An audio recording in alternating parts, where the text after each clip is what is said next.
ఇవాళ చంద్రగ్రహణం. ఈ సందర్భంగా రాష్ట్రంలోని ప్రధాన ఆలయాలను మూసివేయనున్నారు.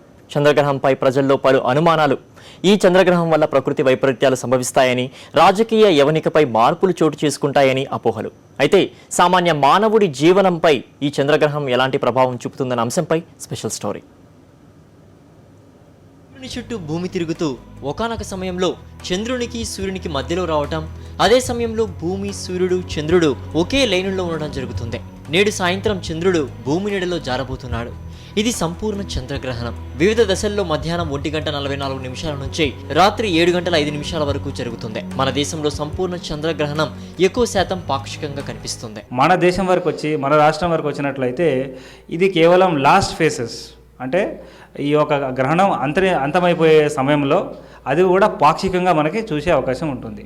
గ్రహణం సమయంలో రాజకీయాలు, ప్రజలు లేదా జంతువులపై దాని ప్రభావం ఉంటుందనే వాదనల్లో వాస్తవం లేదని ఖగోళ శాస్త్రవేత్తలు స్పష్టం చేశారు. గ్రహాలన్నీ ఖగోళ సంఘటనలు కాబట్టి ప్రజలకు వీటిపై ఉన్న అపోహలను పక్కన పెట్టి శాస్త్ర పరిజ్ఞానంపై అవగాహన పెంచుకోవాలన్నారు. గ్రహణంపై అపోహలు పెట్టుకుని భయభ్రాంతులకు గురి కావద్దని శాస్త్రవేత్తలు చెప్పారు. దీనివల్ల ఎట్లాంటి దుష్ప్రభావాలు లేవని మనం చెప్పుకోవాలి. అయితే కొంతమంది పని కట్టుకొని ఈ చంద్రగ్రహణం వల్ల కొన్ని విషకిరణాలు బయలుదేరుతాయని, లేదా ఈ యొక్క గ్రహణం సమయంలో ఇంట్లో నుంచి బయటికి పెట్టొద్దని, అయితే ఇవన్నీ కూడా అశాస్త్రీయము. దాంట్లో ఎట్లాంటి నిజం లేదు. సంపూర్ణ చంద్రగ్రహణాన్ని సంపూర్ణంగా వీక్షించే భాగ్యం కేవలం మన దేశంలోని ఈశాన్య రాష్ట్రాలు, నార్త్ అమెరికా, న్యూజిలాండ్లో మాత్రమే ఉంటుందని శాస్త్రవేత్తలు తెలిపారు.